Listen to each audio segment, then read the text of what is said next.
Welcome to Girl Talk. We're filming on Odana Road at the Pink Poodle. Later on, at the Pink Poodle here, they're going to show us a special department that I bet you didn't know they had. Good stuff there. In the meanwhile, though, our smiles are ranked among the top characteristics which attract people to their partners. So today we're talking about tooth whitening with Dr. Amy Sargent from Excellence in Dentistry. Thanks for joining us, Amy. Thanks for having me. Whitening these days is safer, easier, more available, more affordable than ever. So let's talk about whitening products that you can get in store. Okay. What can you tell us about those options? Well, one thing that's good to start with, just to kind of open up, would be that people have different types of discoloration of their teeth. So whenever you're looking at the dentist or in the stores, you want to kind of determine what the discoloration is caused by. There's intrinsic and extrinsic staining. Intrinsic is the natural color of our teeth, which tends to yellow or darken or even gray over time. Extrinsic stains are those which can be affected by whitening, and those are stains caused by red wine, coffee, tobacco products. So those are the best things. Right. Yeah. Except the tobacco products. So those are the types of discoloration that can be affected by whitening. So when one is at the store looking at all of these products, they first need to kind of have knowledge about why their teeth are discolored.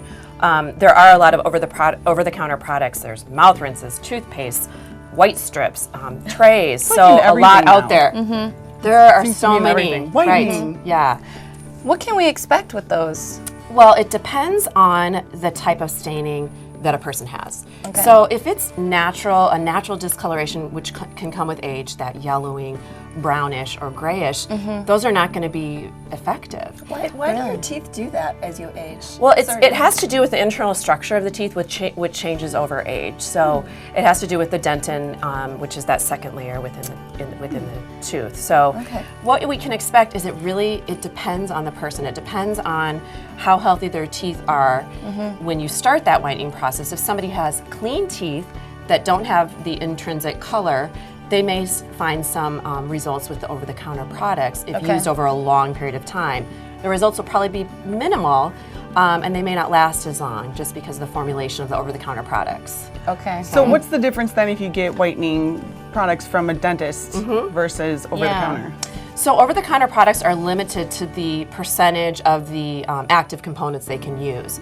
The majority, the maximum is between 5 and 10% hydrogen peroxide, whereas our dental products, we can go up to 35% carbamide peroxide. Wow. And the majority of our products over-the-counter, at the office are between 15 and 25%. Okay. So it's a higher percentage that we can use at the office. And you can do like trays, right? Do you guys still do that? Right. So it's a better fit, so you use less product and it's more effective. Yep, the actual delivery systems are going to be improved if made at a dental office, because we can take custom impressions of your teeth, and so those trays are going to fit really well. Right, so I've tried the strips and they only go from like here to here, and it's like, well, my smile is bigger than that. Right. That is a limitation of the strips. They don't cover all the teeth, and a lot of people, when they smile, they show molars, and the strips are limited to the premolar area, which is kind of the mid-range. Kind of like the mullet, like a business in the front, party in the back. Right. We don't want that. We want them all white. The full bling. And I think that most of us have seen Friends, and we think of Ross's teeth. Right. So and then I've also heard where it's like glows and I stuff. thought he looked great. But can you over whiten? I've heard that your teeth can become transparent if you do it. Is that a myth? No. What happens when people over whiten is their teeth do become very translucent, transparent, and they tend to look gray. In my experience, because you're seeing the back of the mouth, which is black when you. Weird. And so you can see very clearly what is behind your teeth. Wow. So I do think that when people over whiten, they do have a gray appearance to their teeth. Yep, they do.